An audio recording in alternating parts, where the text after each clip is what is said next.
I want to explore a little bit with you today about Melchizedek. And so some people would be of the understanding that Melchizedek is Jesus. And I'd like to show you some supports that make a great case to suggest that Melchizedek was likely Shem.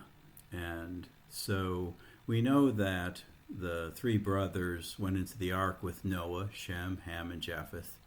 And so what I have here is somebody else's work that traces, and so we're told the genealogies, right? And we're told how Shem had Arphaxad, however you say his name, when he was 100, and after 35 years, when Arphaxad was 35 years old, he gave birth to Salah, and it traces it down there. And so generation after generation, Shem outlives many of his descendants, and so Shem is actually Abraham's great seven grades, great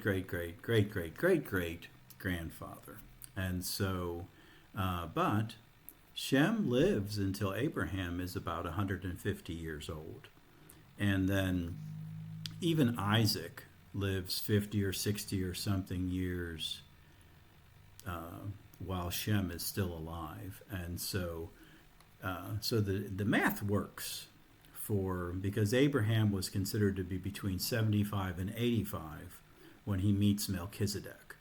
And so the math works for that to take place. And so we have that much.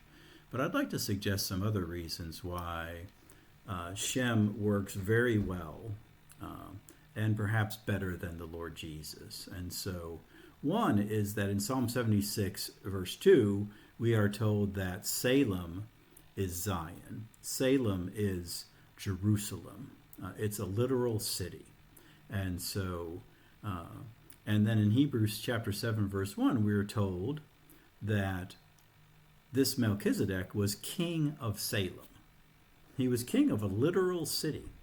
And so, and why is that important? Well, we know that there's Christophanies and theophanies. There's times when God appears in the Old Testament, when Jesus leaves heaven and comes down for a little appearance, for a little moment.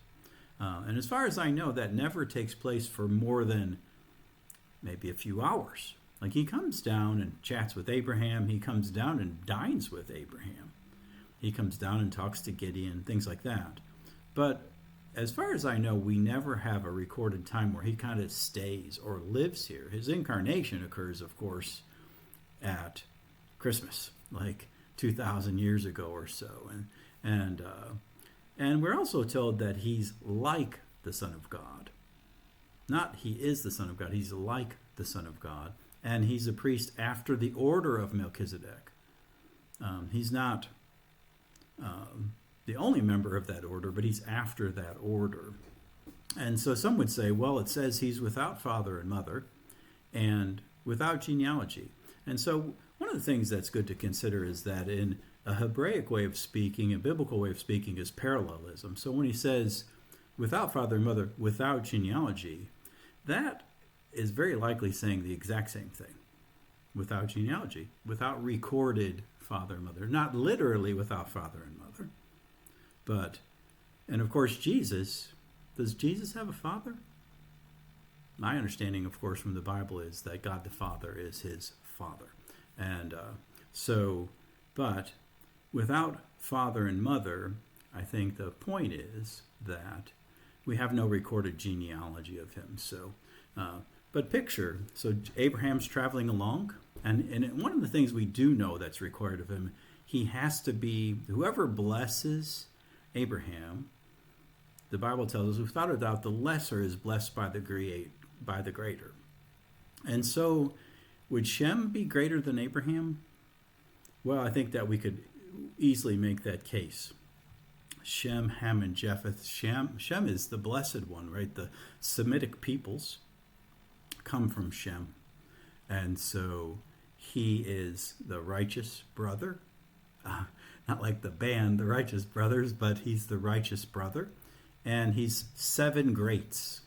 So what a age should speak. Wow, that's age, all right.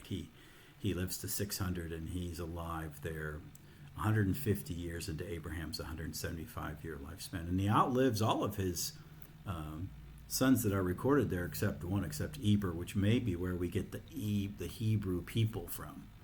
And so at any rate, I think there's a great case to be made that Shem is who this is talking about.